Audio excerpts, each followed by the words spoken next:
It was a dramatic weekend. Wow. Different clubs, different dramas.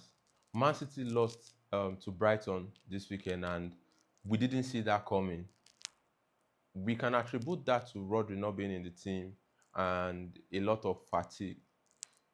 This is something I have not seen Pep do. Pep begins to complain about number of matches, fatigue, and giving up. I don't know if I can call this the mind game of Pep trying to soak up pressure. But right now, he's complaining too much on the media, and I don't know where Man City is.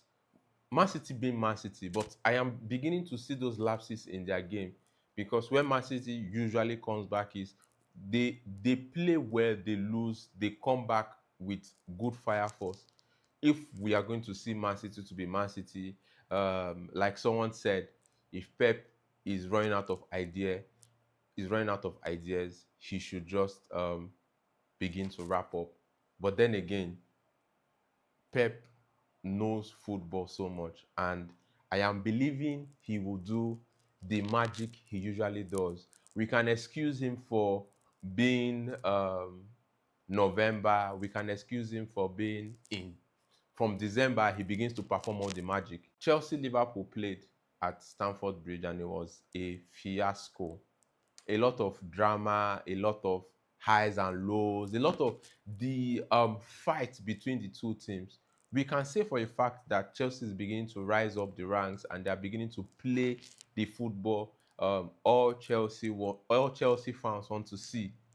But however, the one tactics I noticed in that game was that Partey was able to nullify Cole Palmer in that match.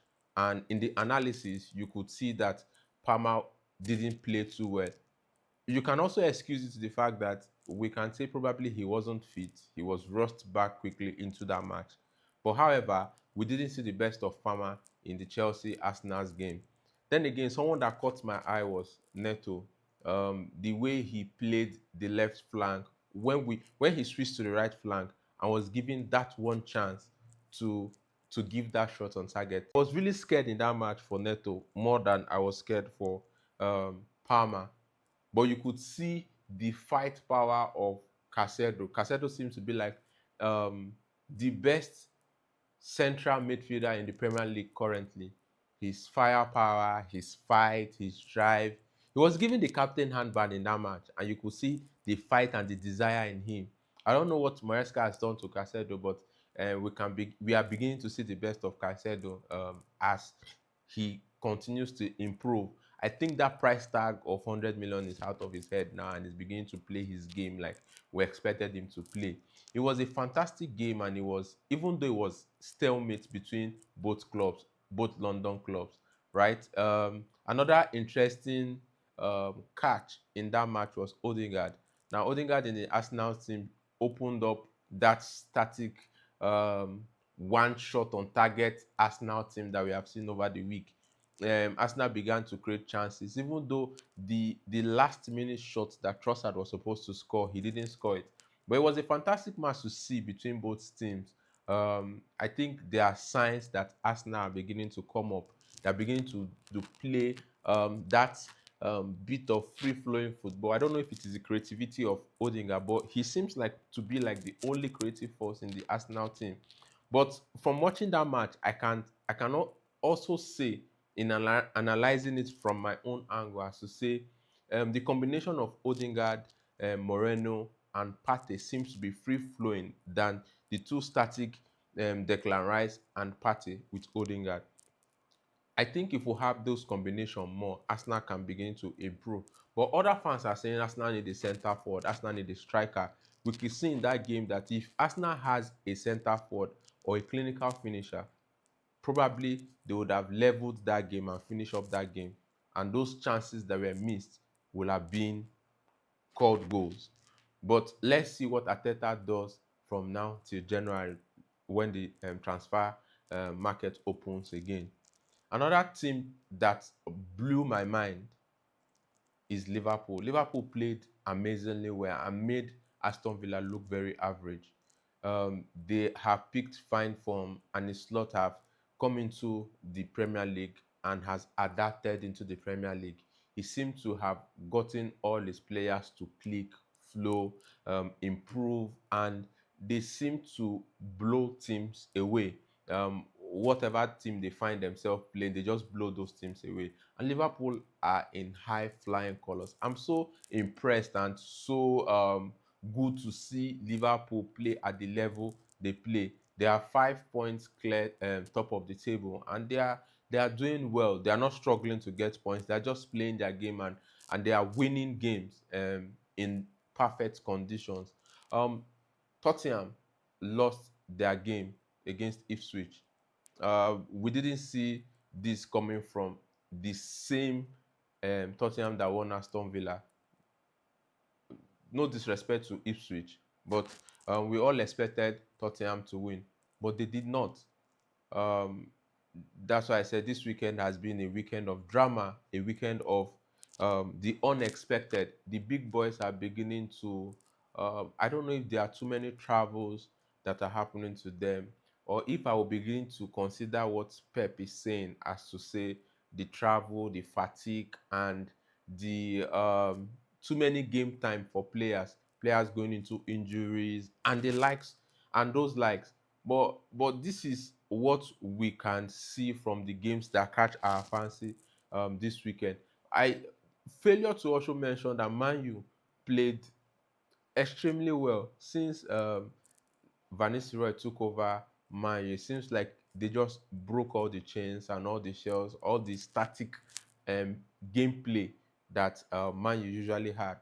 But now they play well, they score more goals, they seem to be enjoying their football.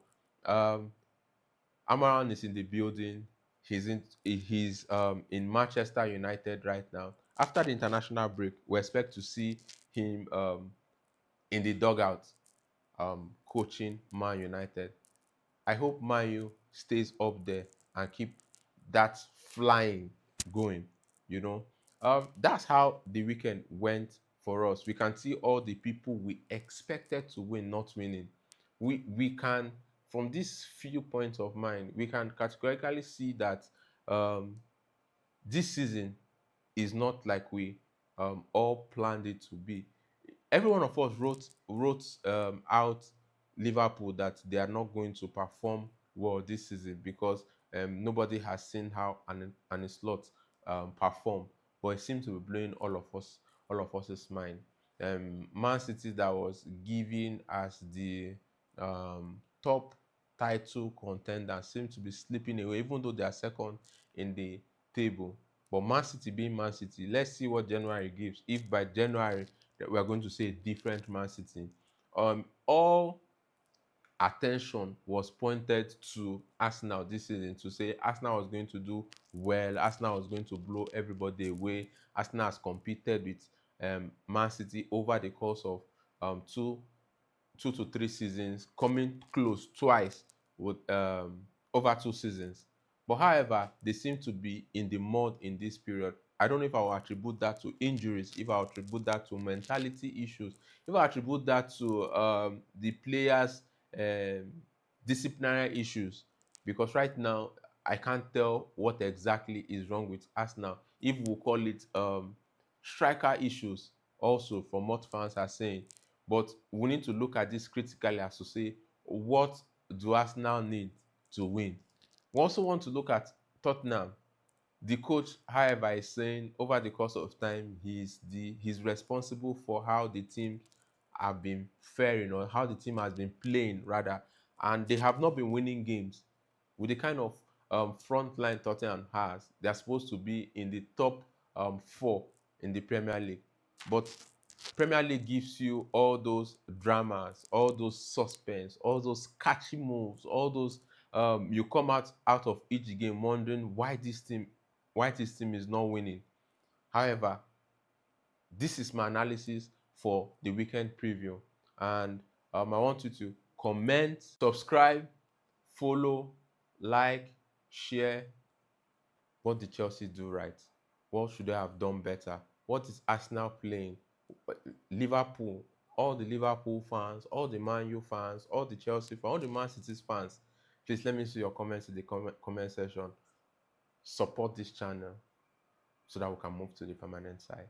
See you in my next video. Ciao.